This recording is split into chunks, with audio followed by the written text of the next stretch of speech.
So we're still waiting for IT. However, we don't want to get everybody too far behind today, so we'll at least do the housekeeping stuff while we're getting started. I'd like to call this meeting of the House Education Information meeting of the House Education Committee to order, and the purpose is to continue our conversations about modernizing teacher certification. For testimony today, it can be found in the right side of your folder if you're here in person. For the members of the public, you can scan the QR codes that are over there. This meeting is being live streamed, so I'm asking all members that are here in person to please silence your electronics. For our testifiers, we have your testimony.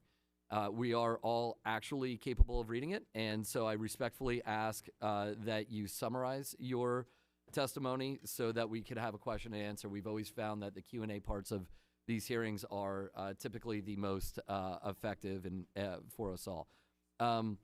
Before I give remarks, I'll turn it over to my friend, Republican Chair Cutler. Thank you very much, Chairman Schweier. I want to thank everybody for being here. I think that there's a lot of agreement in terms of some of the challenges that we face. The question is, what solutions will we find? I think we have some of the most lengthy and expensive certification processes in the country. And anything that we can do to encourage high-quality people to want to come and teach our young folks, we should absolutely be doing everything we can to make that a possibility. I think it's good for the teachers. I think it's good for the students. Most importantly, it's good for the Commonwealth because we continue to struggle, quite frankly, with keeping our young folks here. I also think we need to look at some longer-term retention issues, which go beyond certification, but that'll hopefully be the topic of another hearing at another time. So look forward to hearing everybody's testimonies and hopefully, most importantly, finding the solutions to these issues before us. Thank you, sir. And following up on that, I agree with everything you said, sir. And for the members of this committee that have been on this committee last cycle and years before, we know that we have a massive teacher shortage in Pennsylvania. It impacts all types of schools, public schools, private schools, charter schools. It is impacting career and tech education across the board. We also aren't arrogant enough to believe that there's one solution that will just magically make this problem go away. The way that we're going to be able to address, at least from my perspective, is everything from incentivizing people to go into the field to removing barriers, and in some cases, you will actually hear a Democrat say deregulate a lot of the areas that we need to look at. Again, for our members that have been here before, we had multiple hearings on this topic last year. We created the student teacher stipend. We created new scholarship programs with large bipartisan support for both those programs, which have been incredibly helpful. We're also now looking at some of the other barriers to entry into the field. So with that, now that I see a camera is rolling, I think I did a good enough job filibustering there. Our first panel is joining us virtually, and it is Miss Tiffany McDole, who's the Policy Director of the Education Commission of the States. If I'm not mistaken, we are the Pennsylvania House is a member of the Education Commission on the States. So this is an organization that we work with to provide technical support. They've testified at other things before, and we appreciate you joining us, ma'am. Thank you. Wonderful. Good morning, everyone. As you heard, my name is Tiffany McDole, and I'm with Education Commission of the States. Thank you to the chairman and the committee for having me today. If you're not familiar with ECS, we are a nonpartisan national organization with a mission to help state policymakers focused on education, such as yourselves. So be in touch anytime. For my remarks today, I'm hoping to focus on two elements of the written testimony. The first is defining the problem we seek to solve. The second is a look at promising practices and policy solutions. Regarding problem definition, generally speaking, when policymakers look at teacher certification, we have two goals in mind. First, the quantity of teachers, often solving teacher shortages. The second, the quality of teachers, and making sure we're setting a bar so where it's a meaningful screener into the profession and it's not unintentionally keeping folks who would otherwise be fabulous teachers out of our classrooms. So let's start with problem definition, particularly around shortages. You heard some excellent framing from your folks here in Pennsylvania today. Generally speaking, shortages in the teaching profession are incredibly uneven. So while there may be some communities where there are plenty of certified folks applying to vacant teaching positions, there may be other communities where they have quite a deficit. So that can be up the road, it can be within the same district, but generally speaking, our rural schools and our historically under-resourced schools, often in urban areas, have the hardest time attracting applicants. We also tend to have much more severe shortages in certain subject areas than others. Those subject areas nationally tend to be special education, upper level science and math. That can often involve CTE, as was mentioned, as well as bilingual education or support for English learners. I mentioned that unevenness to say I applaud any efforts to make entry into the teaching profession more streamlined with those quality goals in mind. But if we make changes across the board to certification procedures, they are very unlikely to address that problem of unevenness. So more teachers generally might not mean more teachers who are willing to teach in shortage subject areas or who are trained to teach in a specialized field like specialized education, special education or upper level science and math. So something to keep in mind. In terms of policy solutions that have some promise, of course, the first area many states look is to the paperwork burden and fees. I think we can all agree that ability to do paperwork and ability to pay a fee is likely unrelated to your ability to be a great teacher. So those are usually first steps that folks take in modernizing licensure procedures. In addressing cost of training in particular, what Pennsylvania has done around student teaching is a very much a hot trend across the country right now, with some states taking a very targeted approach, such as Colorado, Maryland, and Minnesota in your written testimony, where there's more support or additional financial support for student teachers who are willing to teach in a shortage subject area, such as a rural community or a community that's designated through various state systems to designate a shortage subject or school. The other area that we see state movement is on the screening tools. So outside of the cost of training, outside of what it takes to get the paperwork done, states are looking at licensure exams and required coursework. Licensure exams in particular have come under a lot of scrutiny lately. The research base here is not as strong or conclusive as we would like. There are some studies that do show an association between licensure assessments and performance in the classroom, others that do not find that association. So we encourage any states that are looking at licensure exams to make sure to have a very robust plan for evaluation, since there is not 100% conclusive research here.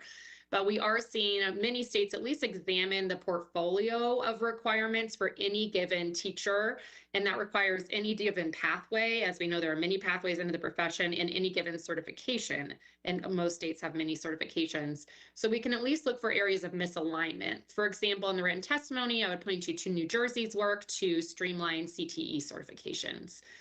So if you take nothing else away from my testimony, I hope you'll remember that in teacher labor markets, our shortages tend to be highly concentrated.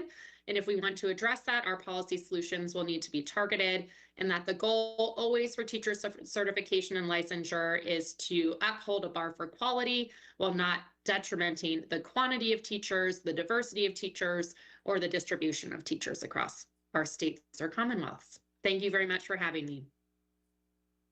Thank you very much. As per usual, we will ask for questions and comments at the end of each panel.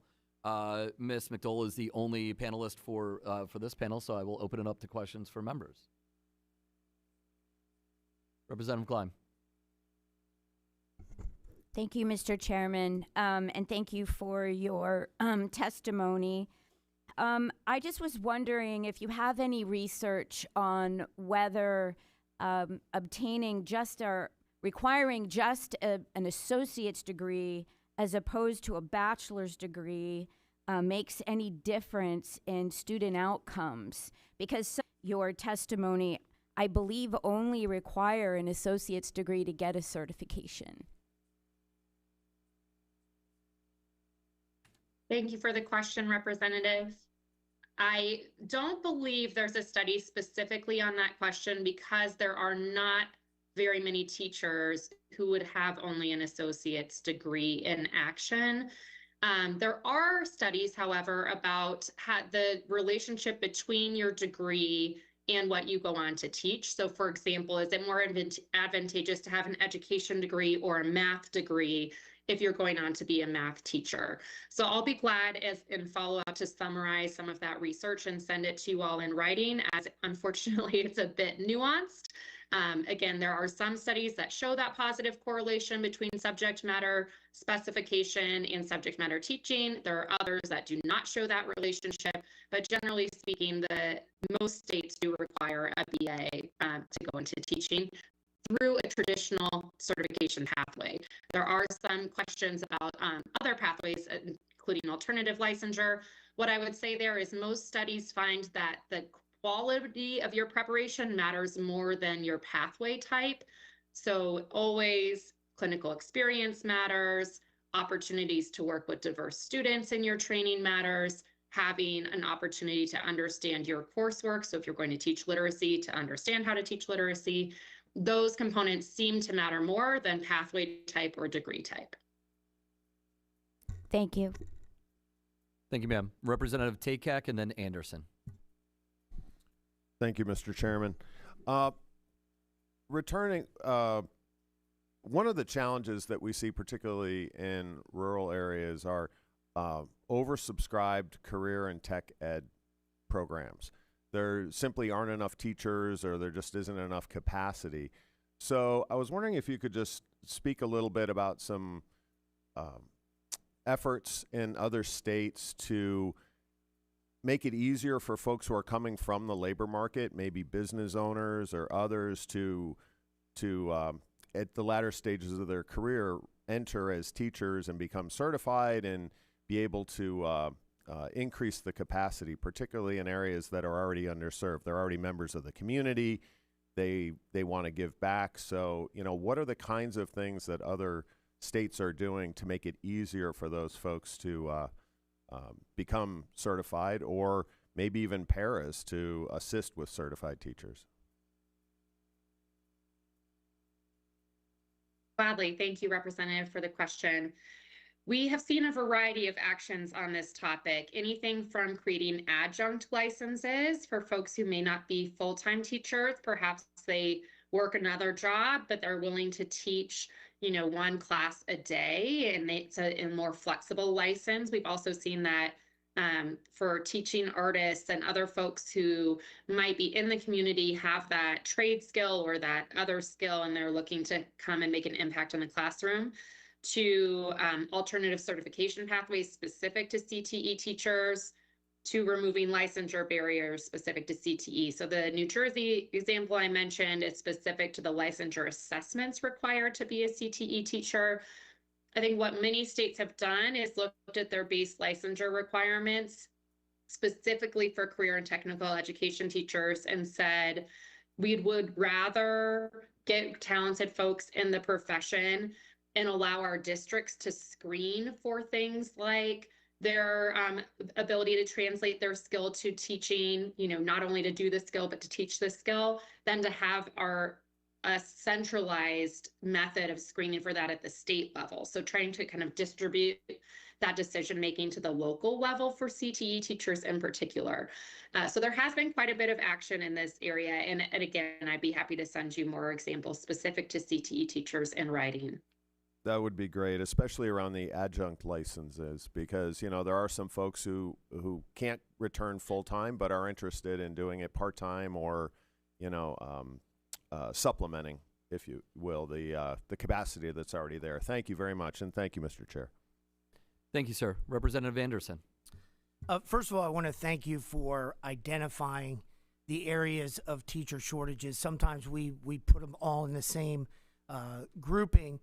We don't have a shortage of English teachers and social studies teachers, but we have a severe shortage in STEM and special ed. So I appreciate the fact that you pointed out those two areas. I really see three pipelines for teachers, and that is traditional four-year college, get certified, the coming in from different states to be certified, and then those that have experience in the career field, specifically in STEM, to come into a teaching career. So I want to ask you, we educators like our catchphrases, and highly qualified is one of our catchphrases, which I totally subscribe to. But how do we make the system easier and smoother for somebody coming out of state? Because every single teacher that I know that tries to get a certification in Pennsylvania coming from another state, it's always an arduous task. The other thing is, if we are bringing people in from the career field, and I think those are people we want in STEM. I'd love to have a 25-year engineer teach my kid STEM. How do we make that an easier process? And then my final question comes from some of the testimony, which was a little concerning to me, and that is the testing for a teacher. That I got out of the testimony that it's too difficult, and a lot of teachers fail the test. But a student coming out of college, if they're going to teach calc, I want them to be able to pass a calc test. So you mentioned portfolios. What would those portfolios look like for a teacher coming out of college to get their certification? Gladly. Thank you, Representative, for the questions. Let me start with crossing state lines. This, as you mentioned, is a huge challenge. I can tell you myself, I had a teaching license in one state. I moved to another state. I could not transfer it. It was just, the burden was too high, and I moved to a new profession. So I myself have been through that. We've seen several actions, one of which, of course, you all have taken related to the Teacher Mobility Compact. I think states are very optimistic in the long term that will provide a more streamlined route for transferring license for participating states. That's the catch, of course. Other states have looked at reciprocity in and of itself outside of the compact, even before the Teacher Mobility Compact. And there is a very wide range in terms of how states handle reciprocity. It ranges anything from a state like Florida or Hawaii, who essentially say, if you have a license in another state, you have a license here. There's no additional coursework, no additional fees, no additional testing. We respect your license from another state. And then on the other hand, you have states that have requirements once you are on the job. So it might say, if you have a license in another state, you can get a provisional license here that will allow you to teach. But while you're on that provisional license, we need you to demonstrate certain competencies, whether that's through testing and additional coursework tend to be the most common mechanisms. Those tests or additional coursework are often related to strong held state priorities. So I don't mean to discourage them as options. For example, in states with a lot of multilingual students, perhaps they receive teachers from other states that they may not have that training. They may have come from a state where that's not as large of a student population. So the state asks, once you come here, you can teach on a provisional license, but you have to either pass a test or take a required course regarding teaching multilingual learners. And then, of course, the third option is to require those additional pieces, coursework, tests being the most common, prior to obtaining a license and being allowed to teach. There's not great research in this area in terms of which method is the best or most related to teacher quality or teacher effectiveness. What I will tell you is there is some research that shows that teachers are very motivated to stay within their state because they know the threshold to transfer state lines is so high, and that we do lose a lot of people in the profession nationally because your spouse moves, your life takes you elsewhere. And if it's too hard to move that license, we lose people that way. So it is worth attending to. We have a 50-state comparison on it that I'll be glad to send and follow up if you'd like to look at other state approaches. Next, on the career switcher or retired professional coming into teaching piece, there is some good evidence that those folks you mentioned, like the retired engineer becoming a teacher, can be a great asset to schools. I don't know of a state that has a specific license type that speaks to that area. However, there are state programs that have alternative certification programs that include more of like a recruitment element, a training element, and a certification element related to the STEM fields. Imagine something sort of like the Troops to Teachers program, but specific to STEM professionals. So that type of more expansive program is something that we've seen states explore. Regarding the certification itself, as you mentioned in your third question, I think states have been reticent, particularly in the STEM fields, to remove the licensure barriers around required coursework or licensure assessment that assess content knowledge specifically for upper level science and math. As of all of the teaching areas, there's some of the strongest evidence that content knowledge matters for those subject areas. That's quite intuitive, of course. So to your third question about the portfolio models and the testing, I want to be clear that I'm not recommending states move away from tests. We are seeing states move away from tests. That is a trend. However, there's not really strong evidence base here. And in particular, I think states have expressed a desire to perhaps modernize the assessments themselves rather than remove the licensure requirements. You can imagine something like elementary education. It's difficult to write a standardized assessment that really gets at all the things we want an elementary school teacher to know and be able to do. However, one thing we perhaps want them to be able to do is understand how literacy works, how students learn to read. Of course, the science of reading has been a very hot topic. So right now, we are seeing some of the very same states remove basic skills testing, but add new literacy assessments for elementary students. So it's not always that states are moving away from testing wholesale. It's examining each specific assessment and if they believe it is related to teacher quality. And if they make a tweak, to study it carefully to see that correlation with effectiveness. The portfolio models, it's a newer space, but often what we're seeing in those portfolios includes coursework within the traditional educator preparation program, evaluations from your clinical experience supervisor, recommendations from your dean or your program supervisor within your portfolio, as well as perhaps some additional pieces if you would like to bring them to the table. But so far, I would say it almost feels like required coursework with a little extra evidence on top of it. What we have not seen is portfolios that are really innovative in terms of almost an EdTPA-like portfolio where there's more of a performance assessment or video of you teaching or samples of your student work. We're not seeing that type of portfolio yet. Thank you very much. And I'm glad you offered Troops to Teachers. I think that is a ripe area. I'm a Troops to Teachers teacher.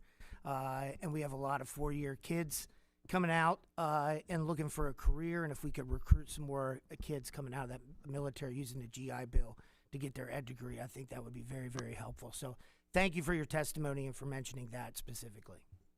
Thank you, sir. Online, I see Representative Amera has a question. We'll go ahead and jump on in, Madam Chair. I'm sorry. Of course, it just cut out as you said that. You were speaking to me, right? Yep. Chairman? You got it. Okay. Thank you so much for your testimony this morning. Before I got elected, I actually went to Westchester University and was certified 7 through 12 social studies. And one of the things you hit on earlier it just led to a question I have. So at Westchester, and I know it's similar at other state schools, in order to enter the education program, you do that in your junior year, and you actually do have to choose a major first. So I had to be a history major, and then in my junior year, apply into the secondary ed program. I was, though, the rare student who was also very good at math. And I remember being the only history major in calculus, for example. But I wasn't encouraged by the secondary ed department to take the math praxis. It was something I looked into doing on my own because I knew math certification would be more appealing than a history certification. But I ended up not doing it. But it was not even something the school was offering or pushing me to do. Do you see a need for us to try to work with the universities to change that model and instead have you more focused on the ed certification and then adding the subjects that you qualify for? Because there very well could be more than one. Yeah. Thank you, Representative, for the question, and thank you for your interest in the education profession, of course. What you described is incredibly common. We see again and again through qualitative study that ed schools are not always clued into the needs of the state labor market.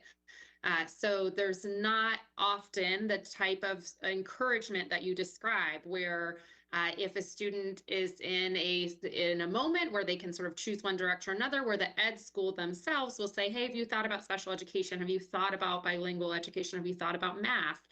Those conversations tend to be very rare. So there are states who are working to, one, improve their data systems so that ed programs have access to even know what is in demand.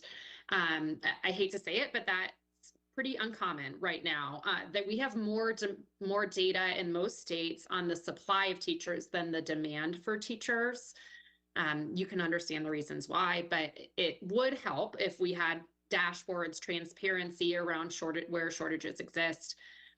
We are also seeing states take action, whether it's through grants or communities of practice, to try to better connect ed prep programs specifically to their local districts. As we know, one, that's where student teaching tends to take place. And the area you student teach in, you're much more likely to go on to work in that area and to be successful if you student taught in a similar setting. And two, that's where those graduates tend to work, is in the co-located districts. So encouraging, at the very least, the coordination between the local districts and the EPP program may have some opportunities to build more of that awareness on the EPP side, and more of the motivation to steer students towards those high demand subject areas. From the state level, where we have sometimes more blunt instruments, what some states have thought about is, what if we took away the licensure fee to take the math assessment? So, that way, if you're interested, there's really no barrier besides studying. Go on and take that assessment. Or should we support folks that want to take it again? If they take it once and fail, can we soften that cost of retaking the assessment? Because that person may have invested 4 years in their training. They don't pass the assessment the first time. That can be very discouraging, but do we want to lose that person from the profession altogether because of that one moment? The other thing I would mention here, and this is very in the weeds, but there is some research on dual certification that shows that when teachers have more than one certification, they sometimes gravitate towards what might be seen as the quote unquote more desirable position of their two certifications. So in particular, there's some data from Washington State with teachers who are dual certified in elementary and special education. And they were much more likely to work in elementary education than teachers who only had the special ed license. Now, I'm not encouraging us to limit teachers' options. I think there's other factors at play there. But I wanted to mention there is some research in that space that when folks are dual certified, they don't always gravitate towards the area of most need from a shortage perspective. Got it. Thank you so much for your detailed response. Thank you very much. I genuinely appreciate you, Ms. McDowell, on your testimony today, your written and your responses today, and look forward to continue to work with you and the Education Commission of the states for ways that we can continue to tackle this concern. So thank you very much for joining us. We're going to move on to panel 2 with Dr. Monica Williams-Shealy, who's the Dean and Professor of the College of Education and Human Development at Temple University. And while you, ma'am, are getting settled, I just want to remind our members and anybody who's watching along that we also have written testimony from Mr. Sharif El-Mekki, who's the CEO of the Center for Black Educator Development. Mr. El-Mekki has testified to this committee before, last year at least once, if not twice, and has been somebody that we've been able to work with on developing policy ideas as well. So encourage members to take a look at his testimony as well. Ma'am, whenever you're ready, just push a little button in front of you and you can go ahead and get started. Thank you. Good morning. All right. I didn't want to be all on too close. Is that good? Yep. All right. Good morning, Chairman Schweier, Minority Chair Cutler, and esteemed members of the House Education Committee. As you heard, I'm the Dean of the College of Education and Human Development at Temple University. And I come to you and certainly offer my thinking on this issue of certification with the framing that I am a former special education teacher. So when we talk about the needs of special education, I know them well. I started my career in the state of Florida teaching in a portable trailer behind the school at a middle school, and worked my way up to the teacher workroom that was repurposed for me and my students. So we've come a long way, but in some ways we haven't come far enough. I also, my comments are also informed by my experience as a faculty member in special education in a number of states that we've talked about today, and certainly you'll hear about in the research: Wisconsin, again in Florida, Kansas City, Missouri, where I served as Associate Dean for Teacher Education, and most recently in New Jersey. I was at Rowan University for 10 years, and Temple called last year and asked me to join as their new dean. In the 2022-2023 academic year, approximately 9,500 teachers have left the profession, resulting in a 7.7 attrition rate. We have an attrition problem. And you've talked about the fact that certainly retention is not the primary topic of conversation today, but it's hard to not focus on retention when we're talking about recruitment. The shortage is exacerbated by the number of teachers that leave the field every year. Every Thursday since I've been at Temple, I've been in schools. I visit schools, I spend time talking to teachers and principals, and you know what? I talk to the students. I talk to them about what they're experiencing in schools, what they'd like to see from their future teachers. And then I write a weekly blog for our college, and every Monday I tell them what I've learned on my visits to schools, because I think it's important that as a College of Education and Human Development, our work is grounded in the realities of education. And those realities we won't know about them if we're not in schools, understanding what that work looks like. I noticed a great deal of overlap in the testimonies that I read, and certainly what you will hear today. I feel there is a great deal of alignment in the promising practice and opportunities that we see across the country. And I hope that my comments today just shine a light on some areas that are extremely important, that we've been able to see some progress. But as Chair Schweier said, there's not one solution that is going to bring us out of this phenomenon that is recent to PA, but again, other states have been dealing with this for decades. I came into special education because there was a critical shortage of special ed teachers in our state. So we've talked a little bit about the tuition. Certainly, I see that up close because I'm raising money for scholarships on a weekly basis, trying to make sure that education is affordable for folks that understand when they leave us, they are not walking into a six-figure salaried position. Many of them have loans. Many of them have families that they're supporting. And so this is a very real problem for those who are deciding to go into classrooms that serve the neediest students. We see those students in urban and rural settings, and we know that those are the settings where we have the least experienced teachers. So being able to look at our dual credit and expand that innovation grant to Temple University will help us to expand the work of our Temple Education Scholars Program. Right now, we're in partnership with the Community College of Philadelphia to be able to ensure that we have teacher academies in our high schools. Temple is also the home to the Regional Center for Career and Technical Education. When I'm visiting schools, particularly schools like Mastbaum, and looking at the needs of those teachers just down the street in Ben Franklin, our welding teachers, our culinary arts teachers, they are very clear. Dean Shealy, I don't want to spend 2 years talking about the history and foundations of education. I haven't been in school for a very long time. I need you to tell me how to manage this classroom, How do I teach this content? And how do I engage effectively with my students and families? So we have a real problem as it relates to the requirements for folks who are transitioning into our field. Competencies are important. Credit hours, and don't tell my president I said this, but we need to make sure that that is not the driving force for how we are preparing future teachers. And so that is the work that we're doing in our college.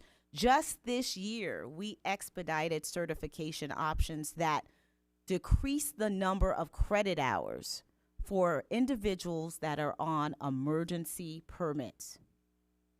We created pathways that we did not have before that allow for those teachers to be able to come into our program, get the courses that they need to be certified, and if they want to pursue additional credit hours towards a master's degree, that's great. Stay with us. But if you want to just get back into the classroom and make sure that you're competent with the content and the pedagogy, you have what you need in an expedited manner, in a format and a modality that is convenient and that lends itself to working professionals. Those are the changes and the pivots that higher education has to make. It's not the program that I went into as an undergraduate and I spend a year in student teaching, no money, working side by side with my teacher, not treated as a professional, and then going out into the working profession to make $30,000. Now our students are saying, you want me to work for a year and you don't want to pay me? The student teacher stipend got us halfway there, but not all of our students have access to that funding. So we need to fully fund that stipend while we are creating flexibility for our paraprofessionals who are in the classroom every day. How are we making it easier for them to complete their student teaching experience as well? I also want to highlight another important area related to reciprocity, or certainly the mobility factor for teachers. I still live in New Jersey. I drive across the bridge every day. It takes about 30, 40 minutes. I can't recruit folks from Jersey to come over here. I just can't. It's very difficult. And that makes no sense. Many of us drive across that bridge all the time. But we're not making it easier for folks to come from New Jersey, from New York, from Delaware to teach in PA. Why? When they've already demonstrated that they've been successful in their teaching career. So how do we take some of these requirements and add some common sense in a time where we are trying to recruit folks to do what I believe is one of the most challenging jobs in our country right now? We're seeing a number of efforts in our city that demonstrate a collective commitment to impact. I meet every month with the deans from Penn and Drexel and Westchester, and we talk about our collective needs. There's no competition here. The folks that go to Penn are not the folks that are choosing to come to Temple or Westchester. There's room for all of us. And to tell you the truth, most of the folks that go to Penn don't stay in the state of Pennsylvania, but Temple grads do. So we want to be sure that we're looking at this issue as a city. And that, I think, creates an opportunity for us to develop some regional partnerships around the state, some clusters where we are working together to fill the needs that we see in our local school districts. Our Temple Teacher Residency Program is modeled after the medical field. Our students, those that have a degree or expertise in content areas like the STEM areas, they are seeking guidance and support in becoming a teacher. It's one thing to know math, but to teach math is a totally different skill set. And the best way to be able to teach that and support that is through the residency program. You've probably heard that federal funding and the Teacher Quality Partnership Grant has been cut. I was just in California this weekend with over 1,000 teacher educators. Many of them have lost millions because they can no longer fund their teacher residency program. And when I was on the panel with one of the leaders in our field, Linda Darling Hammond, who leads the Learning Policy Institute, most of us speaking today get a great deal of research from her organization. What we said is that if the teacher residency program that was funded by the federal government, if it was built to be a model for how we do teacher education, then schools and colleges of education, we should have adopted this model as the way we do business. Grant funding is great, but we know even more today, it's not guaranteed. So the grants are supposed to be to develop a model for preparing teachers that transform our traditional programs. And that's what we've done at Temple. We don't have a teacher quality partnership grant, but we still have our teacher residency program because we know it works. And I believe it's important to invest our operational resources in what works rather than waiting on funding to come that may not come. And I'll end with our para-to-teacher programs. As I said, I'm in schools every Thursday, and I meet paraprofessionals that live in the community, they work in the community, and they're not going anywhere. They know the families, and what they're saying is, Dean Shealy, I would love to be the teacher of record. I've learned so much, but it is expensive. And I can't come to class during the day or even at night in the way that you're expecting younger professionals to do. So that then should inform how we respond as a College of Education and Human Development, and my colleagues as well that have traditional programs or alternative programs. We need to ensure that our programs are robust enough to make sure that we're addressing the needs of our students and our learners. And we know after COVID that those needs are vast. The trauma that I see in schools is exacerbated and has been exacerbated in recent years. And so as we are attending to the academic needs of our learners, we can't forget about their social emotional needs. And not only the learners, but the staff who go in day in, day out, who are often experiencing similar trauma. So in our college, we're doing something about it. We're supporting the work of our School of Medicine in providing trauma-informed care in our surrounding area in collaboration with the School of Public Health, our school counselors, our school psychologists, and certainly our our educators that are preparing to teach. I could talk for a long time. When you get a dean the mic, that's a bad thing. I'll stop there and just say that we are here to be a resource to all of you. I know we're not going to solve everything today, nor attempt to, but please reach out, and thank you for welcoming me to the state of Pennsylvania and this body. Thank you, ma'am. And in a room full of politicians, we understand how quick we are to grab a microphone, so that's cool. First up, Representative Isaacson, ma'am. Well, thank you and welcome. I'm Representative Mary Isaacson from the city of Philadelphia. So, you know, I have Ben Franklin Bridge in my district, so you travel over that. I think you should come over and move into my district instead. But I wanted to talk about part of your testimony where you spoke about being in the classroom, which I think is extremely important and probably lost on many higher education professionals, getting in and seeing what's actually going on and what the needs are. And the different content that is being taught in different schools we have 500 different school districts here in Pennsylvania, and we can talk about a teacher shortage, and there are certain core teaching courses such as English and math, et cetera, that there would be some sort of uniformity necessary.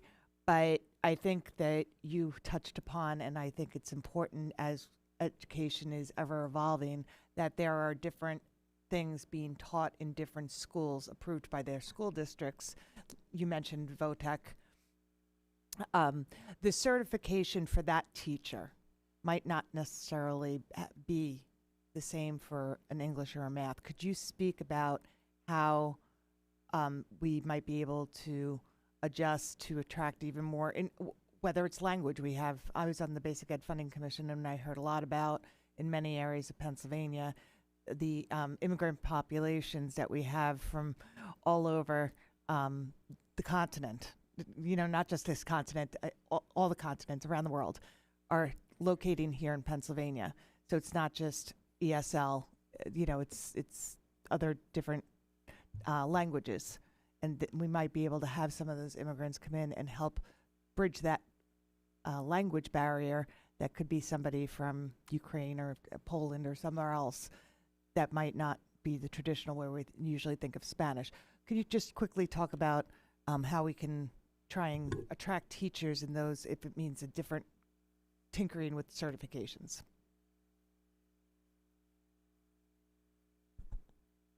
I want to be sure that I understand the question. So are you asking how we are able to collapse certification areas or offer more teacher preparation offering an easier path? Oh, I see. So with regard to, we have people, professionals out there, we've been speaking about the adaptation, but how can we attract for the different things that are going on in the different schools? Mm-hmm. Mm-hmm. Well, I think that's a really important question, is the alignment. I think there needs to be greater alignment between what the needs are in local school districts and our preparation efforts. We certainly see this nationally. We understand very clearly the STEM needs and the special education needs. But you mentioned certainly in some areas where we have more learners and families that are speaking different languages, and how equipped is the early childhood elementary major education, how equipped is that student or that teacher in being able to meet the diverse needs of those students, facilitating language acquisition. I think someone mentioned reading earlier, and how important it is, particularly at the early grades, that we provide some basic and certainly some deep knowledge to our learners in trying to learn how to read. So I think that there are some things that we've seen that are able to be implemented. One of them is really looking at our preparation and how to make it much more inclusive, where it's informed by other content areas. We're very content specific in higher ed. So you have the math, and you have the science, and you have the social sciences. And we've been able to do this more clearly with special education, early childhood and special ed, elementary and special ed. But we haven't seen that as much looking at how we are infusing TESOL. We're infusing it, but our students don't come out with a certification in those particular areas. I think there's a lot that we can do in higher ed to think more creatively about how we offer our certification, and certainly PDE could be helpful in thinking about some certification opportunities that they could support that would not penalize students for thinking about those different areas. And then we also go back to how long it takes to complete all of those certification requirements when we're trying to expedite certification. I don't think I fully answered your question because it is complex, and we haven't seen a lot of examples of how institutions have been able to do it well. Well, I thank you. I'm not going to take up much time. I just wanted that thought process as heading up a department to think about the different needs, and as certainly we as a committee having this hearing are thinking about those different needs that are around and the way the different school districts approve the curriculum and what they're teaching in their schools. So thank you. No, thank you for that question. Thank you, ma'am. Representative Gleim, then Representative Takak. Thank you, Mr. Chairman. I want to just talk about how we've been talking about what we're going to do about the crisis now for like 4 years. And I'm really interested in hoping that we can really resolve the crisis or at least make an impact on it. And when I went to college, which was a long time ago, you could work 2 jobs and pay for your own college. And I think there's a lot of reticence on some people's mind that we don't want all taxpayers to pay for other people's desire to go to college. But we have a crisis, right?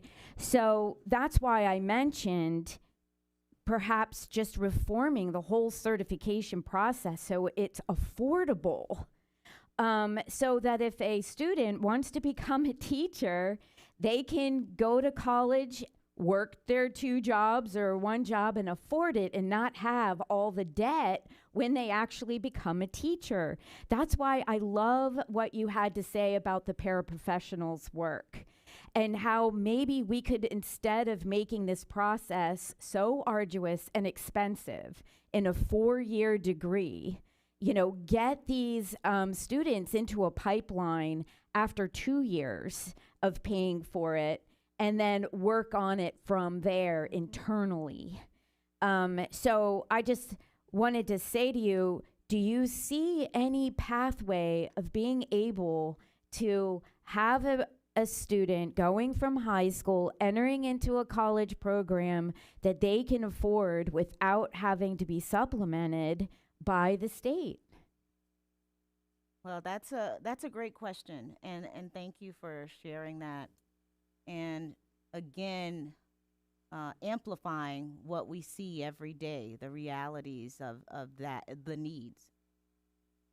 If we are able to look at our dual enrollment program as the first step in preparing our teachers in high school, they would leave high school with 12 college credits, 12 to 15 now.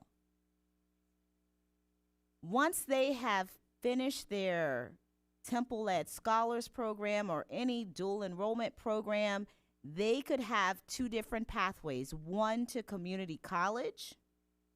Now we are working very closely with our community college with our articulation agreements so that the courses that they take at the community college count at Temple University. Not you've taken all of these math courses but it's not our math. So take another one. Or it's not our English. We like ours better.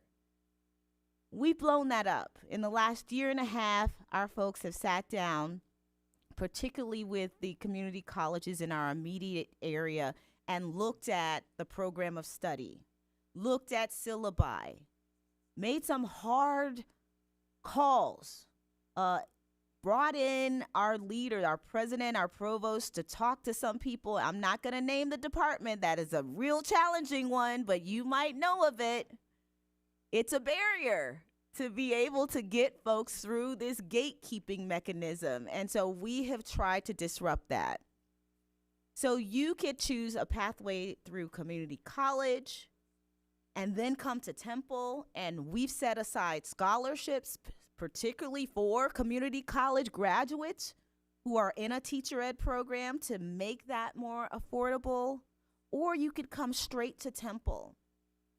Come into our program and focus on, if you want to focus on STEM, then you can go through, go receive a lot of your a lot of your content from the College of Science and Technology and liberal arts. If you're in English and social studies, we work with them very closely, but you can move into our residency program. You get a stipend while you're in the Temple teacher residency program. You get a cost of living stipend, so you're able to work every day alongside your mentor teacher. There are models out there.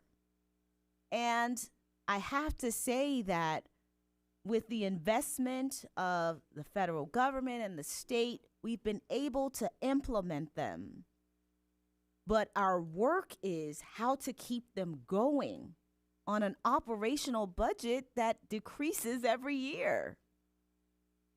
The needs are great. Our enrollment is going down in teacher ed, and all of these pathways are ones that we're fully invested in at Temple.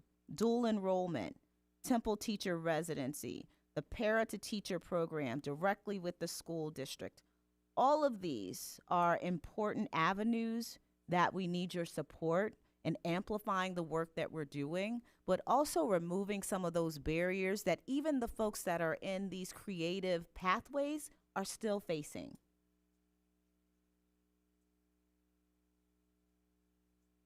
Thank you both. We have 3 questioners still on the list, Representative Takak, and then Ortitai and Anderson in that order.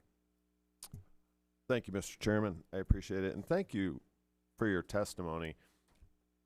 I have 2 questions, but I'm wondering if they're related.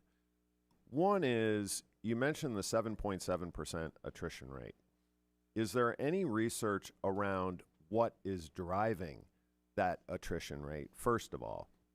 And then secondly, when you talk about these grow your own programs, I've always been intrigued by this, particularly in rural communities where you have students who maybe in high school you try and get them interested in the teaching profession, or you have paras who are trying to do this. But very often we are focused in this hearing too on financial issues and credentialing issues, but there are other barriers to completion or pursuit: childcare, family obligations, health care, for some people. So, I just wondered are those 2 things related, and what are you trying to do to fix at either end? Either people coming into the profession, what are the barriers? How do we remove them? And then how do we plug the holes in this leaky bucket, which we're just constantly chasing our tail on?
And I know many who work at the grocery store, for example, or they have second jobs just in order to make ends meet for their family.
Oh, I'm sorry. I can never really build momentum.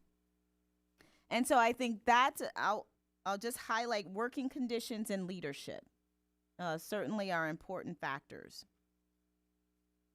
And then the bottom line that you asked, Representative, is what can we do as a College of Education and Human Development that's research extensive in a city that is racially and ethnically and socioeconomically diverse. But our responsibility is not just to the city of Philadelphia, it is to the region.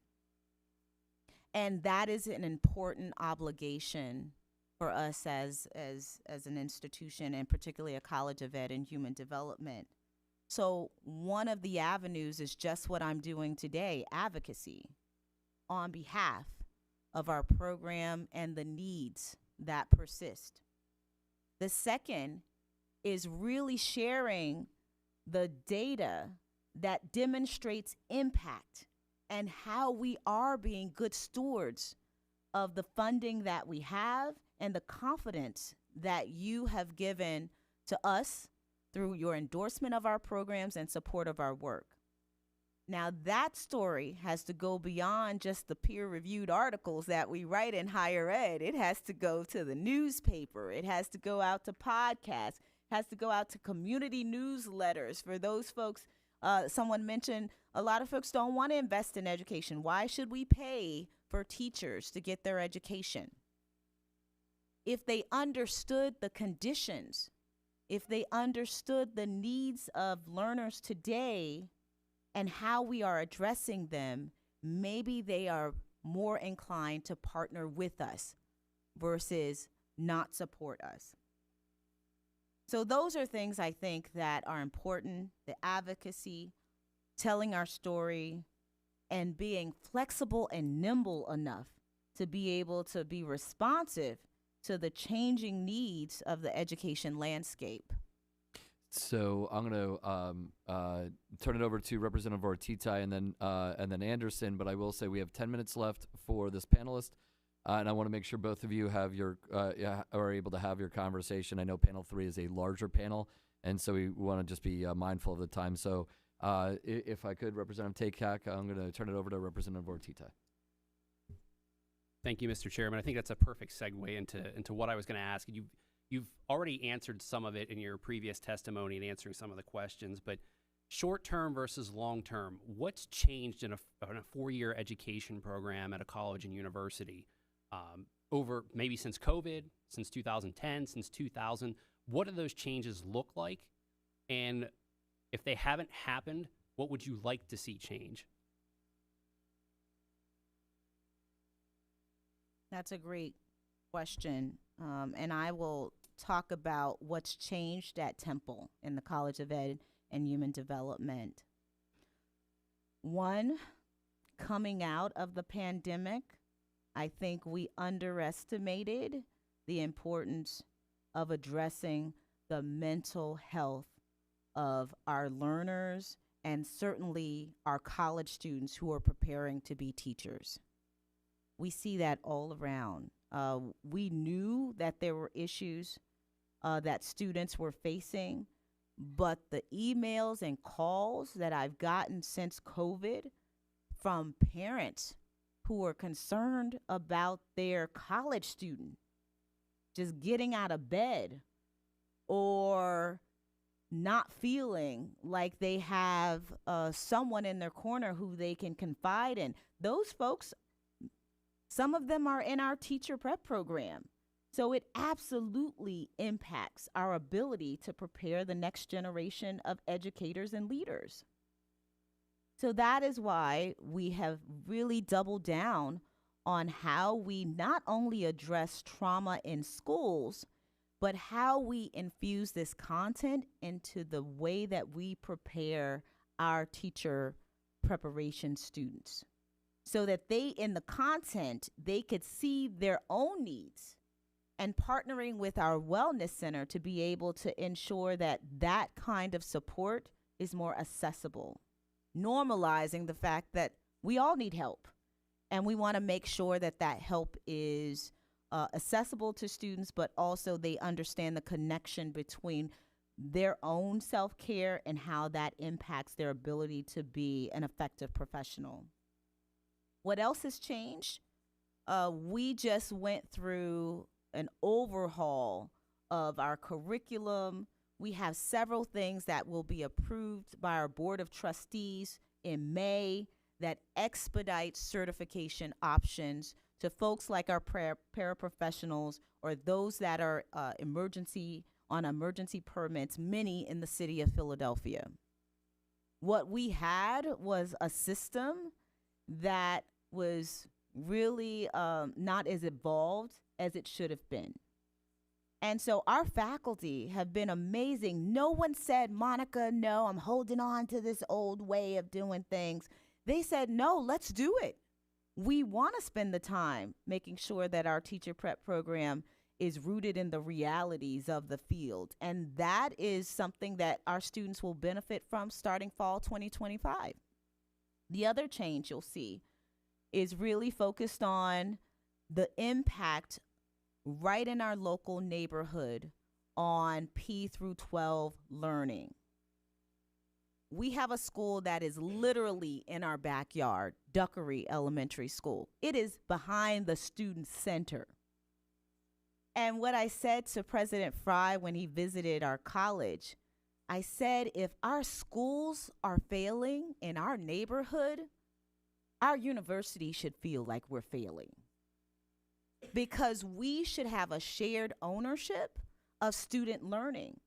Those students need to go to college, go to work, go to the military. They need to be prepared for what happens after their P through 12 experience. And as an institution of higher ed, we have a responsibility to leverage our resources to ensure that those students are successful. And so our professional development schools model will launch in the fall, and we're taking care of those folks that are right in our backyard so we can better take care of the schools that are throughout the state. We hope that this work becomes a model for how we implement the research that's happening in higher ed. We incorporate that into the practice of schools and leaders every day. That disconnect that we often talk about between higher ed and P through 12, our job is to disrupt that disconnect and be a bridge between those two landscapes because we have common goals in mind. Thank you very much. Thank you, Representative Ortita. And closing us out, Representative Anderson. I want to be respectful of our time, so thank you, Mr. Chairman, for recognizing me. And maybe this is not something we can answer right now, but I thought that our local association did a great job when it came to special ed. They had a special ed forum where 40 special ed teachers got to just speak to us. And so I'm glad you mentioned special ed. I'm glad you've been in the trenches of special ed. I have a daughter who's a special ed teacher who I have to debrief every 3 days. And these special ed teachers address something that was very critical that we often don't talk about. And they over and over and over again address behavior and disruptive students. And our administrators have their hands tied because there's nothing really that we can do. And these teachers, you talk about retention, they named that as the number one reason for not staying in the field. And that is because there's nothing we have to do to remove or to correct the behavior of disruptive students. So I know we only have a few minutes, but it's more of a question. It's a question for you, Dr. Shealy, and your testimony has been excellent, so thank you very much. But from the teachers, as a teacher question, what are we going to do for special ed teachers to retain them, to allow them to deal with behavioral issues in their classes that then is affecting the other 14 kids in their classes? Whoa, that's one way to end this testimony. Throw that bomb out here. All right, behavior.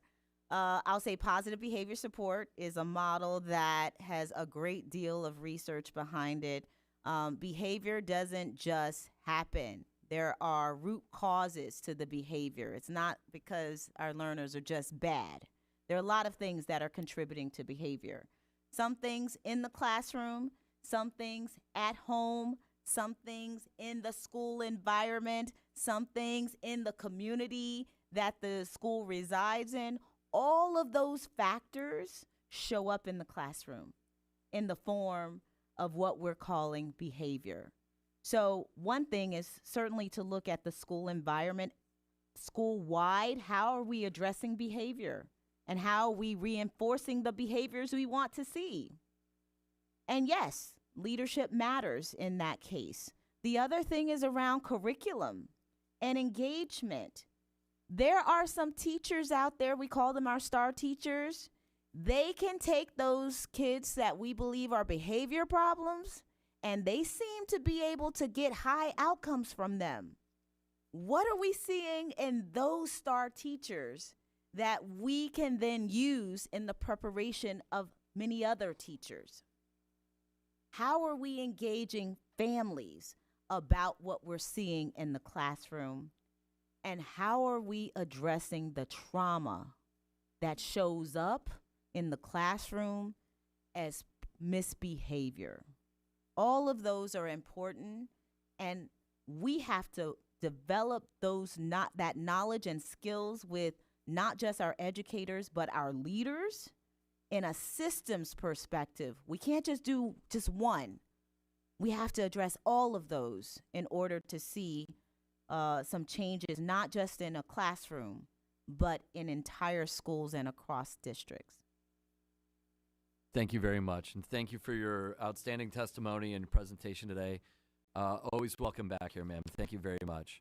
We are going to invite up our third and final panel, Mr. Aaron Chapin, president of the Pennsylvania State Education Association, and is a middle school teacher in the Stroudsburg area. He's actually only 24 years old. He just is a middle school teacher. Miss Emily Sagor, and Emily, I hope I pronounced your last name correct. I got a nod, so thank you. She's the policy manager for Teach Plus PA. Along with her, also from Teach Plus, is Mr. Guy Ferguson, who's a policy fellow and a fourth grade bilingual teacher. And last but certainly not least, Mr. John Pulver is the executive director of the PA Association of Career and Technical Administrators. Ask you all once again, we don't need you to read your testimony if you'll surmise it, and we'll open up the questions. For members, we'll have questions after all four of our panelists give some remarks. So, Mr. Chapin. Well, thank you very much, and good morning to all of you. I appreciate the invitation to be with you today and talk on behalf of the 177,000 members that I represent, as well as the 1.7 million students in our public schools. I am president of the Pennsylvania State Education Association. As the representative mentioned, I am an elementary school teacher. I've taught fifth grade in the great Stroudsburg area school district for almost 3 decades now. Prior to that, I got my bachelor's from Penn State University back in the early 90s. And as the 90s closed out, I got my master's from Wilkes University. I think you really all need to understand that my certifications, my master's, my bachelor's are very important to me. Might sound hokey, but it really represents a formative decision on my part to enter public service as an elementary school teacher. I did it to improve the lives of thousands, and it's been thousands of students over my 3 decades. It's a commitment to not just the students I teach, but the community from which they come from, as well as to my own family.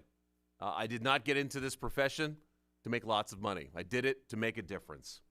And so I would urge all of you as you start this process, and I really appreciate that we're having these hearings to look at certification policy changes.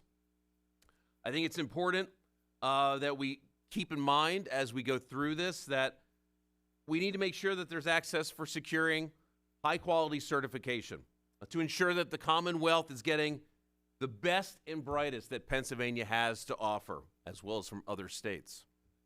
There's some key questions I really think you need to be thinking about when you're going through these proposals. Does the proposal have respect for the educators and the professionals? And does it value the effort that is being invested into maintaining that certification? And does the proposal ensure that schools are staffed with enough certified personnel who are equipped to meet the demands that our schools are facing today?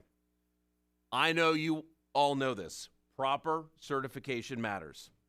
And it demonstrates it's not just for our kids, it's telling the public that an educator has met the national and state standards and that they've got the skills and knowledge to teach our students. Teachers today are facing increasing training requirements from the General Assembly.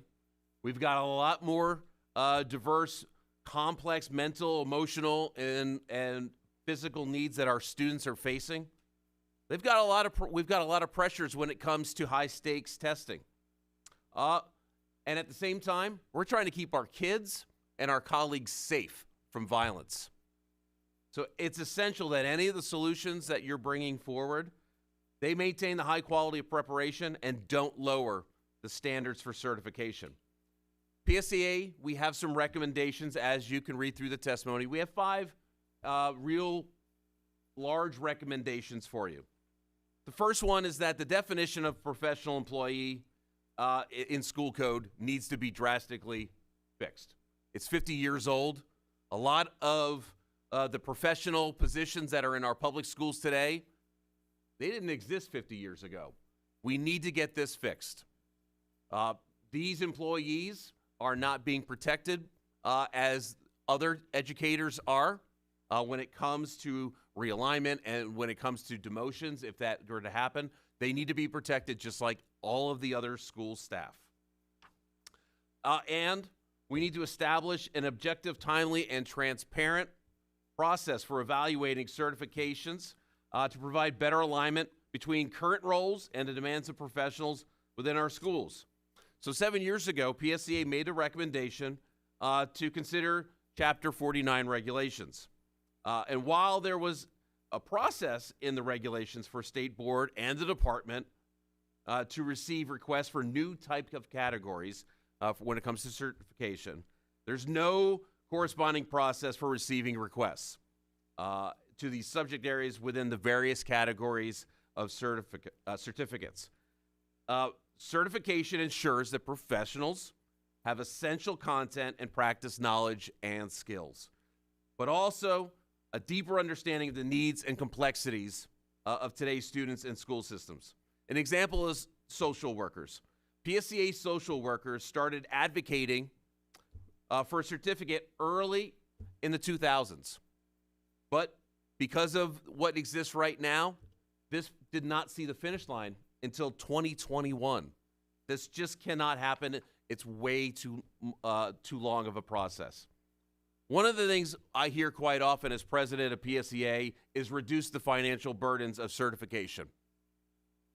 Now, I appreciate that this committee has undertaken bipartisan support, as we've heard earlier this morning, to consider ideas by stakeholders.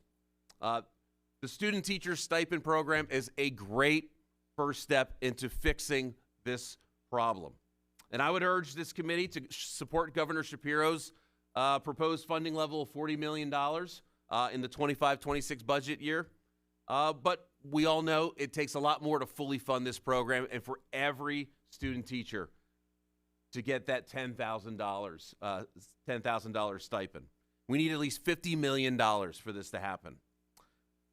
After completing student teaching, the student teacher experience, aspiring educators, even before they get into the classrooms, they are being socked with high fees to receive their Instructional One certificate, as well as taking praxis tests. And in my testimony, there are several examples of costs that teachers face even before they get their very first job, before they step into their new classrooms. We need to break these barriers down and make it easier for our new teachers to come and start teaching in Pennsylvania. We also need to improve the pathway for certificated people to return to the classroom. We know people step away for various reasons. And when you put your certificate into the voluntary inactive category, it takes a lot of money, takes a lot of time to get that reactivated. It just cannot happen. We've got to find a pathway to make this faster. And being a fifth grade teacher myself and working in a 5, 6, 7 building, I know this fifth area very well. We've got an extreme shortage of grade 5 and 6 certified teachers. And partly this is due to the fact that we've got instructional grade spans. We've got the pre-K to 4, we've got the 4 through 8, and the 7 through 12. Many have suggested that we bring back the K to 6 certificate. I completely agree. This is absolutely necessary. I know my colleagues back at the Stroudsburg Middle School would love to see this happen. It's the best way for us to get great educators back in our classrooms. The need for the K to 6 certificate is largely driven by the realities of the school, the structure of schools in Pennsylvania. The current system is not sustainable when it comes to the cost of getting certified and taking an additional exam. We have examples in my testimony for you to examine. And again, as I close up, I believe we can address some of these inefficiencies in our certification system as long as we examine policy proposals through a lens of respect for educators as professionals and with the goal of ensuring that our schools are staffed with certified personnel. Thank you again, and I look forward to some questions later on. Thank you, sir. Ms. Segor. Good morning. Good morning, Mr. Chairman, or Chairman Schweier. Good morning, Chair Butler, and esteemed members of the committee. My name is Emily Sager, and I am honored to be with you all this morning as the Teach Plus PA Policy Manager.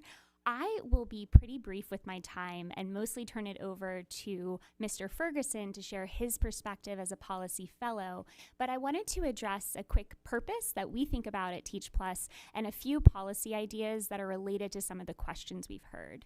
So when we think about teacher certification at Teach Plus, we're thinking about how are we eliminating unnecessary barriers, some of those barriers you've already heard about today, and holding true that we're not lowering the bar of entry into the educator workforce, because we know our teachers are so vital for the outcomes of our students. Now, to quickly touch on two policy solutions for questions that have been asked by committee members, I wanted to, again, elevate gratitude to this body for passing the student-teacher stipends, a specific gratitude to Representative Otten, Representative Curry, and Chairman Schweier. I would really encourage the body to consider fully funding the teacher stipend at between that $50 and $55 million funding mark that we just heard about. The second thing I want to mention, you won't find in our written testimony, but I did want to bring it up to the committee. The Pennsylvania Department of Labor and Industry recently announced a $4.2 million teacher apprenticeship grant, and there are now multiple registered teacher apprentice approved programs in Pennsylvania.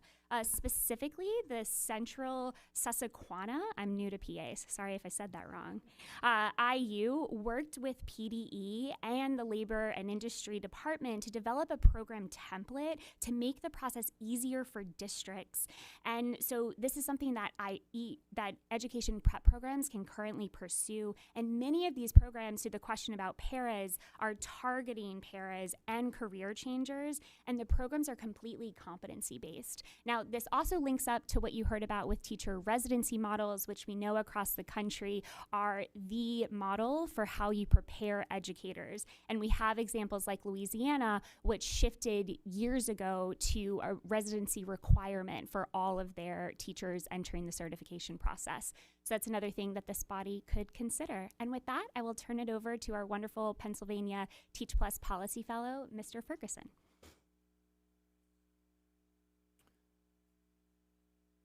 Good morning, Chair Schweier, Chair Cutler, and members of the House Committee. It's a privilege to have the opportunity to testify in front of you today. My name is Guy Ferguson. I'm a bilingual fourth grade teacher at Pan American Academy Charter. It's a Title I public charter school in North Philadelphia. So as a policy fellow with Teach Plus, I've been working over the school year with a cohort of other Teach Plus fellows to reimagine how the state of Pennsylvania prepares its educators for a career in the classroom. Our investigation focuses on the ways in which the state's teacher certification process has built and maintains barriers to entry into the profession for many prospective teachers. The result is several recommendations by our policy team that seeks to transform the process from an exercise of exclusion to one that effectively trains and empowers teachers in their new careers. So my own path to being an educator was not traditional. I decided to change careers in my 30s while already owing tens of thousands of dollars in student loan debt. So I was excited to enter my new career, but it almost didn't happen. The summer before my first homeroom assignment and my first semester at grad school, I ran into a wall. The wall was the Module 1 of the PECT Pre-K to 4 exam. I failed that exam, not once, but twice. And as it was getting expensive to keep taking the exam, both in money and in time, I began to wonder if I was cut out to be a teacher before my career even got started.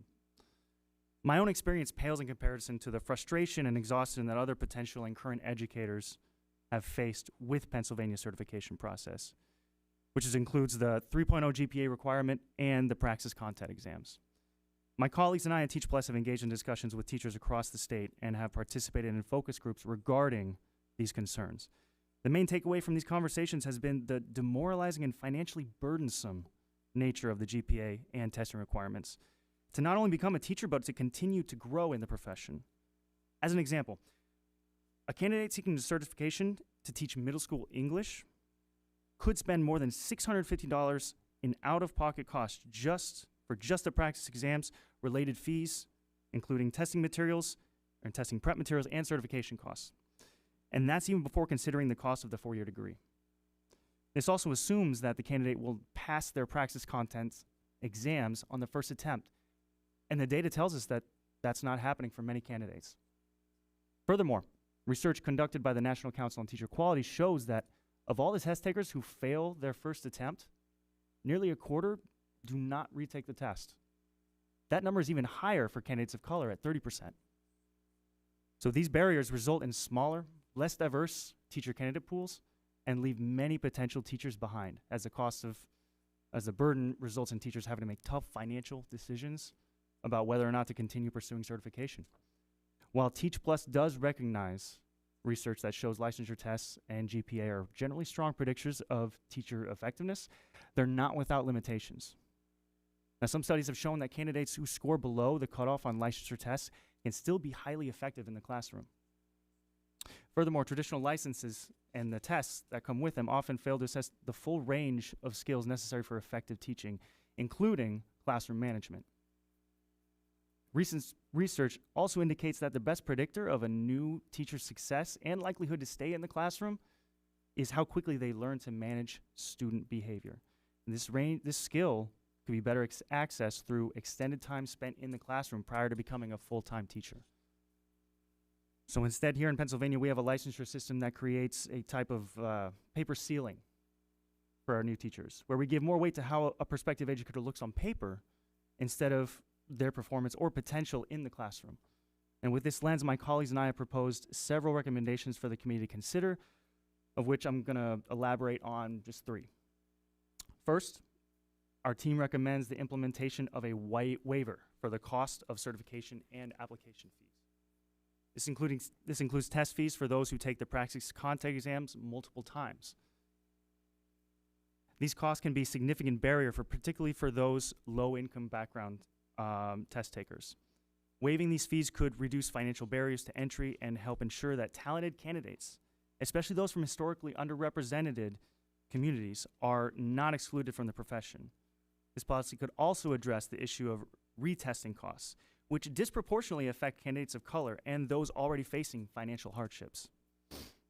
Removing these barriers will not only allow teachers to financial reprieve, but will also incentivize candidates to achieve success on their licensure exams, creating a more accessible and equitable certification path while maintaining that accountability for the required content knowledge. Second, we propose replacing the 3.0 GPA requirement with a more flexible field-specific GPA requirement or a cohort-based GPA standard. Currently, Pennsylvania is one of the few states with such a stringent requirement, which often excludes talented candidates who may not have a high GPA, but excel in their field of study. A major specific or cohort GPA standard would focus more on the skills needed for success in the classroom rather than an arbitrary threshold that disproportionately excludes qualified candidates. This change would allow us to prioritize candidates' potential in the classroom and not just their performance on paper. And lastly, our team recommends an extension of the student teaching experience from 12 weeks to a full year, and utilizing that extended time spent in the classroom under this requirement as an opportunity to fortify their content knowledge through instructional application to better prepare them for those content-based exams. Teachers not only need to understand the subject matter, but also how to effectively convey that knowledge to students, taking into account their prior understanding and developing appropriate strategies to facilitate that learning. The opportunity to engage in that content in that classroom will actually better serve those candidates on their content exams. If we want to discuss the true accountability not only for the standards to which we hold educators, but to the teaching profession itself, then our preparation model needs to align more directly with the experience of the job. By implementing these policies and by allowing the teachers a better opportunity to prove themselves through the rigor of experience rather than simply a GPA or a score on a multiple choice exam, we'll begin to do the necessary work that removes the paper ceiling and continues to hang over our potential educators, while providing the conditions for a highly skilled and diverse teacher workforce that Pennsylvania students deserve. I thank you for your time. Thank you, sir. And closing us out, Mr. John Pulver. Sir? Good morning. Chair Swire, Chair Cutler, I'm extremely grateful for the opportunity to be here this morning to address the House Education Committee. It's always interesting to go last because so many crucial and important parts were covered. But I'm going to bring a little bit of a flavor of career and technical education certification in front of you today. In my testimony, we shared that you see that there are a different pathway, but we're also looking and regulated by guidance or regulations that have not been updated or addressed probably for decades. And again, these items were great at the times and provided great opportunities for folks entering at that time that we all referred to, some still do, for the vocational education field. So as everything evolves and goes forward, we all need to evolve and go forward. So as we address, and we've heard here today, the shortage of educators in all areas of the field of education, CTE is not alone there. We are seeing a growth in participation. Many of our centers are at capacity. I've been in this seat for a number of years. Prior to this, as the executive director, I was the associate director. And many of you have been in your seats. And there were days that we came to you and asked for access and for more folks to be able to come. I didn't know we would be at a point where we would have the capacity issues that we are. With that comes educators. With that now comes unnecessary barriers that are placed in front of those future educator candidates. So in my testimony, I laid out a few areas. My colleagues from PSEA mentioned, and in their testimony, aligned to the cost of what it is. I'm going to speak very briefly to just that pathway that is we receive a candidate coming into career and technical education. Many times they're a second career person. They want to come, they were in industry, and they have a passion to come, be an educator, be in front of students, and share their knowledge. It is a cumbersome commitment, burdensome, of 11 years to become fully certified for CTE, to gain CTE certification in Pennsylvania. There's pieces in the beginning. It's in my testimony. You'll see there's a internship participant. You heard that today. Folks talked about some burdensome of testing. I reflect that there. You may come to enter, a candidate may come to enter the field, highly qualified welder, auto technician, highest certification credential within their field. The regulations state they must still set for a standardized test. It's not recognized. So it's time to take a look at those burdensome. Let's get our highly qualified industry folks the opportunity to get in front of our students and share that knowledge and provide some pathways. Again, I am so grateful for the opportunity to be with you today.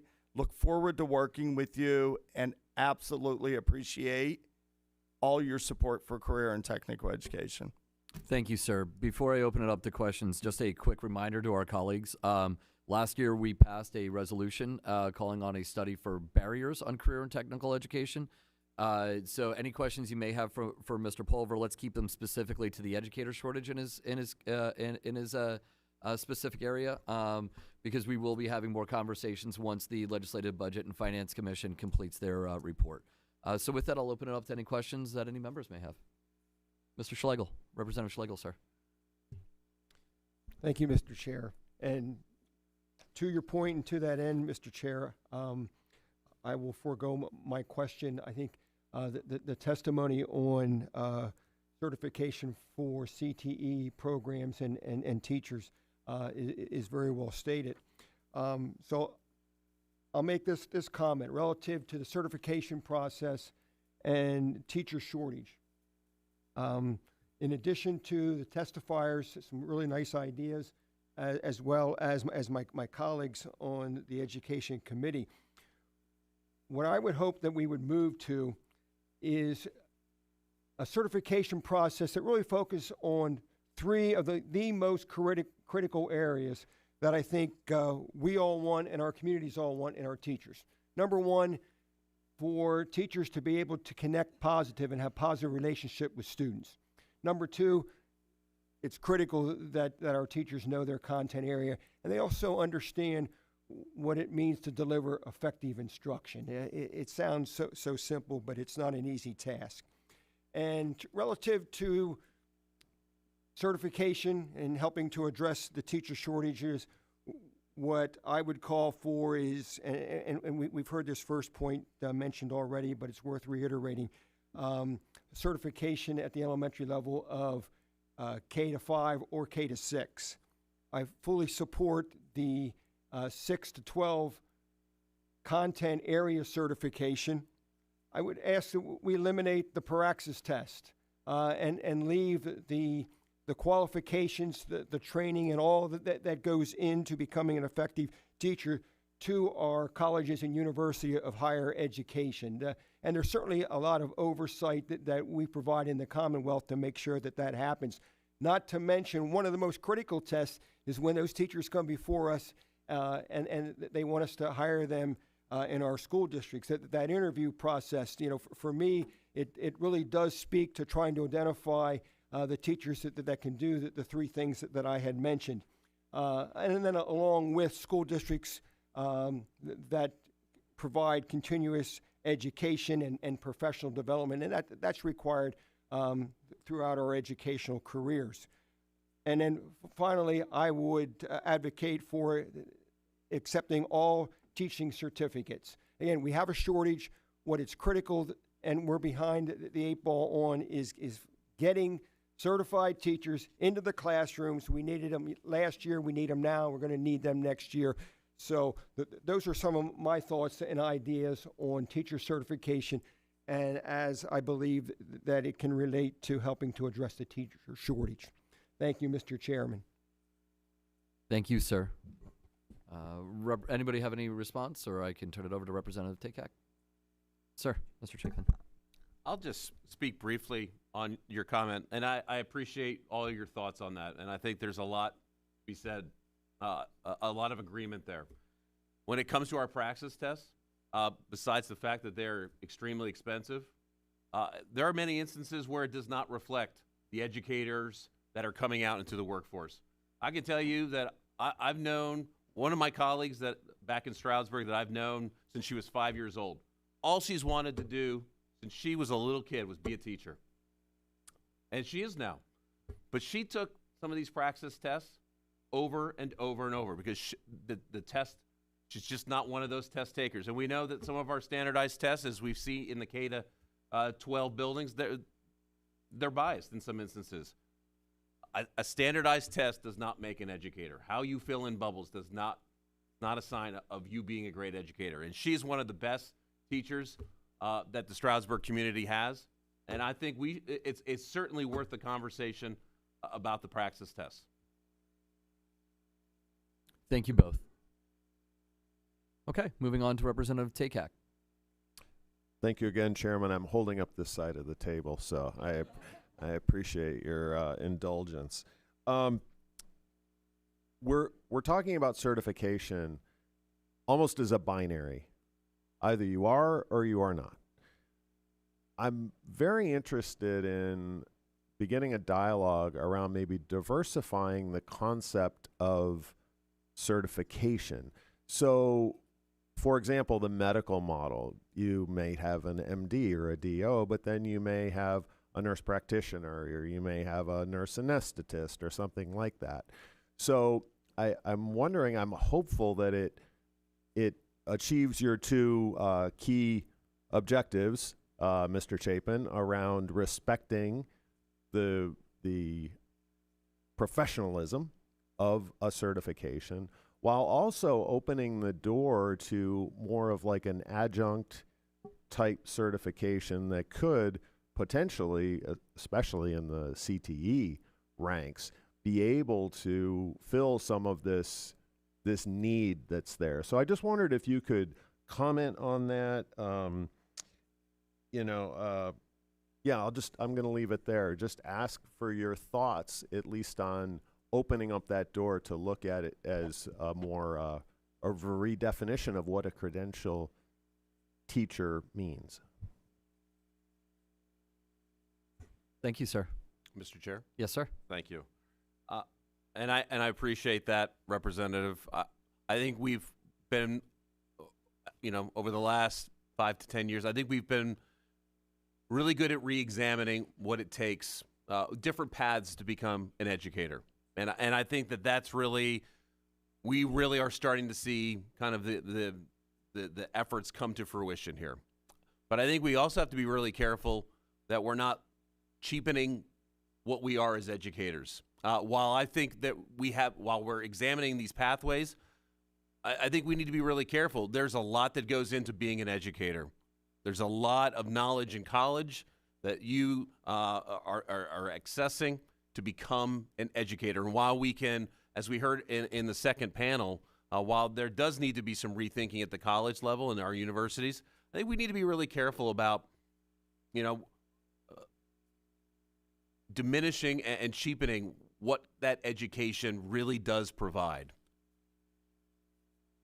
And if I might, that's sort of what I'm getting at here. Like, in a medical practice, you have some professionals who have their own credential, but yet they're practicing under someone else's credential as well. It could be argued that it's actually increasing the value of having a teaching credential because they would be the supervising teacher or something like that. I'm just, reimagining how the credentialing works does not diminish, it potentially enhances the value of a teaching credential. So that's kind of what I'm getting at. And I think those kind of discussions are absolutely worth having right now. I think in this time where we're doing everything we can to try and look at our young people, look at adults with degrees, and they've been in other professions. We should we should be looking at as many ideas as possible and having these discussions like we're doing in here today, because there are ways to enhance and change what we're doing right now. Thank you both. With that, I'm going to turn it over to Chair Cutler for some closing remarks. Thank you, Chair Schweier. Appreciate everybody coming today to testify. Most importantly, I appreciate the openness to discuss possible solutions as we kind of go forward. I think we all can agree on a couple things. One, there's a dire need for a certain number of fields in terms of increased access and practical exposure to our students. I think that there's some variety of solutions that we could potentially explore to get there. I think that we also need to be mindful of the costs that are associated with that. As you detailed the educator that you work with, I thought of many of my own colleagues who both took the LSATs several times before getting into law school and then had to take the bar several times upon graduation. I was fortunate in that I only had to take that once, but it would have been a huge hit had it had to be multiple times. And I recognize that is a challenge for many people. I also think that there's value, particularly in the CTE world, for individuals with real life practical experience. And I think that we need to do everything we can to get them into the classroom and give them the tools that Representative Schlegel outlined in terms of making them efficient communicators and connectors with our young folks so that we can really show them the opportunities of what's there. Also understand that our part as policymakers is to kind of sift through everybody's competing requests, and it's certainly my goal to work with the chairman to find solutions to that end because our students deserve nothing less. Thank you, sir. Very quickly, I want to start by thanking, as always, both of our staffs for all of your hard work in making sure that we had everything we needed for today, including our IT rescue guy who came up 2 hours ago. That was cool. Very candidly and very honestly, thank you to all of our testifiers. I don't think this is one of the better hearings that this committee has had in my time as serving as chair. And I think it's in no small part because every person that testified today has real life practical experience in a classroom. Instead of esoteric conversations about what we think might be cool or neat ideas or whatever, we've had everybody here that testified, including the ones that are currently in the classroom today. It gave us a real-life perspective on the challenges that they faced in their various pathways to becoming educators. This committee is going to be considering so far a lot of bills on teacher certification. Some of you may have already heard about it. Chair Cutler and I may have had breakfast over it, and I'm like, how many? Yeah, this is where we're starting. However, I want to assure everyone that one tranche of bills or one group of bills will not be the end of this conversation. We know that there's not one solution that's going to fix this problem, but a series of them. We know that those solutions are not going to just come from one chamber or one party up here, so we are 100% open to conversations with all of our colleagues and experts in the field on trying to improve this situation. We were serious about it last session. We're serious about it again this session. With that, I want to thank all the members for joining us as well for incredible questions. The members that joined us online, thank you for doing that as well. And until next time, we'll see everyone later. Thanks so much.